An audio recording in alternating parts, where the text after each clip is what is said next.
Renungan Harian Katolik, Minggu, 15 Maret 2026. Pengemis buta sejak lahir.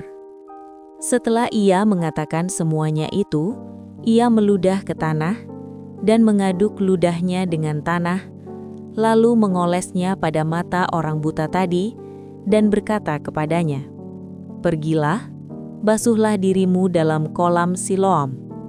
Siloam artinya yang diutus. Maka pergilah orang itu, ia membasuh dirinya, lalu kembali dengan matanya sudah terbuka. Yohanes 9, ayat 6 dan 7.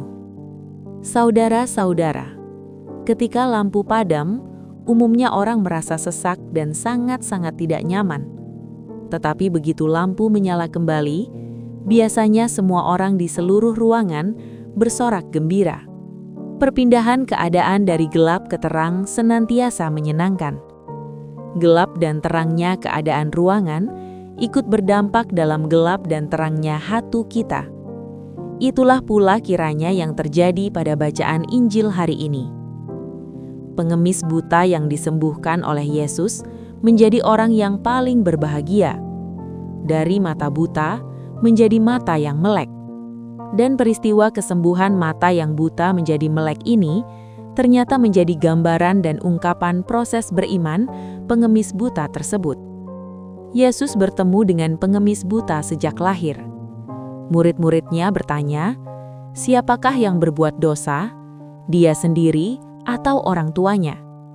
Yesus menjawab bahwa kebutaan itu bukan karena dosa orang itu atau orang tuanya, melainkan supaya pekerjaan-pekerjaan Allah dinyatakan di dalam dia.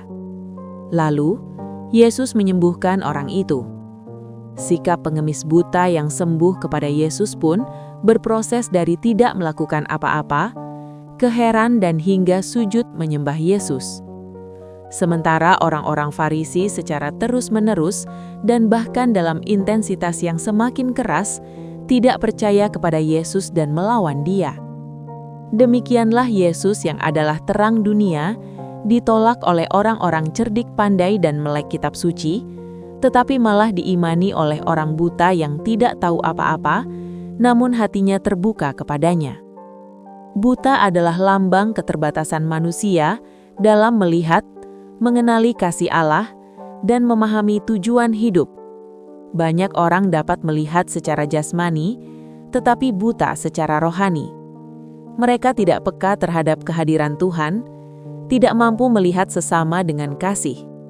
Yesus tidak hanya memulihkan penglihatan, tetapi Dia memberi mata baru, cara pandang baru terhadap dunia, terhadap diri sendiri, dan terhadap Allah. Kolam Siloam yang berarti yang diutus, menjadi simbol bahwa penyembuhan sejati datang dari Sang Diutus, yaitu Yesus sendiri. Yesus membuka mata kita, bukan hanya untuk melihat dunia secara fisik, melainkan untuk melihat dengan iman. Ketika mata rohani kita dibuka, kita pun dipanggil untuk menjadi saksi mewartakan terang Kristus kepada dunia yang masih hidup dalam kegelapan. Kita diundang untuk beriman dalam proses. Mungkin banyak hal dalam diri Tuhan yang tidak kenal dan pahami. Mungkin banyak warta Injil dalam kitab suci tidak kita tangkap. Akan tetapi, asalkan kita tidak sok pintar seperti orang-orang Farisi, namun justru rendah hati, terbuka, dan mau mendengarkan kata-kata Tuhan seperti pengemis buta yang sembuh, kita pun akan sampai kepada kepercayaan dan sikap iman orang buta yang sembuh itu, sambil bersujud menyembah Yesus dengan mengakuinya sebagai Tuhan. Allah menciptakan kita sebagai citranya, apapun keadaan kita. Sebagai citranya, kita mendapat jaminan yang sama cintanya yang sempurna. Dalam kasih yang sempurna itu, kita diciptakan untuk menyatakan pekerjaannya yang sesuai dengan keadaan kita masing-masing. Bahkan, kalau kita memiliki iman yang hidup, kita dapat melakukan pekerjaan yang lebih besar dari kemampuan pikiran dan kehendak kita. Tuhan selalu punya rencana tertentu untuk setiap orang, dan rencana itu selalu menarik kita kepada keselamatannya.